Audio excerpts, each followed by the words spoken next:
Welcome again to Experimental Shack Cooking with Cynthia. That's me.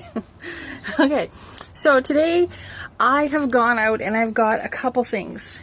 I spent maybe $30. I'm hoping this is mostly for staples. And I'm hoping they last a long time.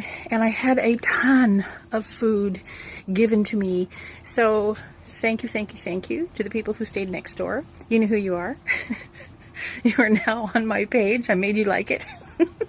Because I'm like that. And thank you to your husband for my rice is boiling over. We'll talk about that in a minute. Here we go. For the banana bread beer, because I love that stuff. Such a treat. So I'm going to have that with my dinner. Thank you very much. Right now, I'm cooking up rice. Oh, look at me. Sweating like a pig. It is so hot in Vancouver right now. It is like 28 degrees, which feels like 50 in my little shack. But it's okay. I got a cool breeze outside. I'm going to eat out there. I have gotten this. We have this big batch of kale from the food bank, and somebody has grown this in their garden just for me to use. Thank you. I am going to grate carrots. Okay, so to get the skin off the carrots, I don't have a peeler, but I got a knife, and so you scrape the crap out of it, and then you get these, this groovy thing. So I need to grate these carrots for this recipe. I actually found this recipe on Pinterest, I don't know, years ago, and it's so weird that it's good that I make it.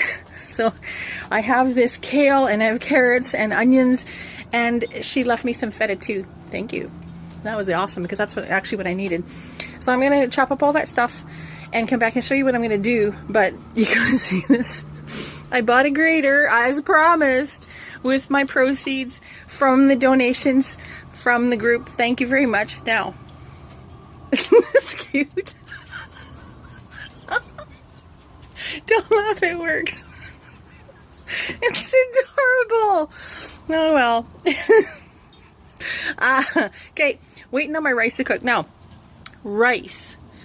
Always, it's one thing. Whatever you got, a little cup. You have a measuring cup of any kind, any sort of vessel. Put your rice in it to the top. Chuck it in. You can use a rice cooker, but you know what? That takes all the fun out of it. Lying, I use it all the time. But I'm cooking it in a pot right now. So you put one in, put two of the same vessel, fill with water, and throw those two in. So it's always 2 to 1. Unless it's brown rice, it takes a bit longer to cook. I always throw like an extra half in just because. So it's cooking away. It's going a bit too fast. You want to bring it to a boil and then let it simmer. Now, you know what? It's rice. I forget how to cook rice. It's like 12 to 14 minutes, I believe. And it should be done. But let it cook away. Let all the water come down until it's just nothing left in there. Check your rice. It should be done. Fluff it up. Let it sit off the heat.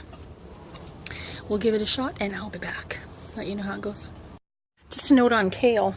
I will show you what I'm doing. I grated my carrots. The kale got this tough center spine that I just cut out and leave this bit here, the long bits. So cutting out, there we go. See, now I got the center spine out and any bad bits.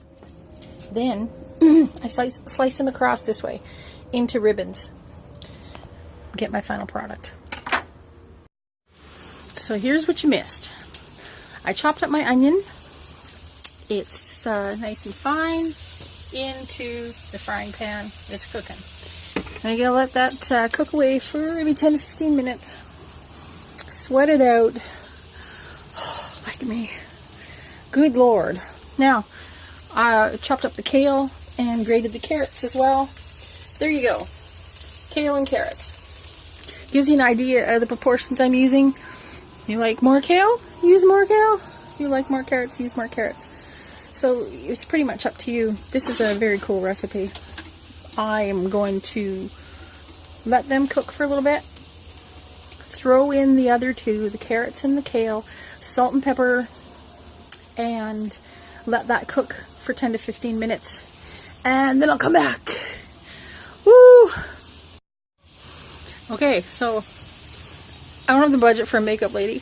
It's me. Powdered my nose. I don't know. Anyway, so onions are cooked. I threw in kale ribbons, and I threw in the grated carrots. Here's what it looks like. I think it looks good. It sure smells good. So I think that's about cooked. Looks good to me anyways. So I'm going to just chuck in feta. Yes. You know what? I've got enough feta to do another recipe with feta. I'm so happy. Turning this off because, you know, feta doesn't need to be cooked. It's just cheese. And it gives a real salt hit to this. So it seasons it as well.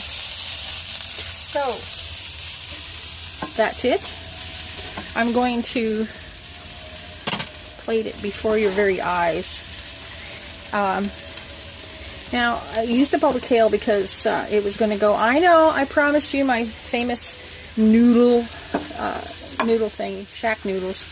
How special, and it is divine. But you know what? We're still going to do it. Just not this very second. So it looks like I've got enough left over for another feeding. Feast among you. Okay. Okay, so I'll try to show you here. That is what it looks like. And yum. I put it on top of the rice. And give it a taste. Now it's mostly rice. Oh my god. Oh,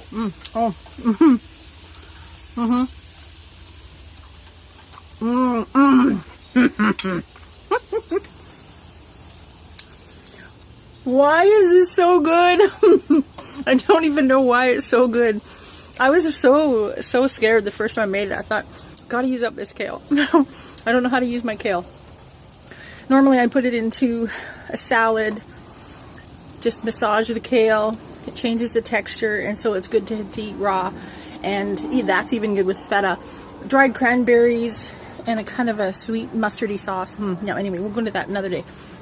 So, I was a bit dubious, but oh, so good. So, thank you for joining me.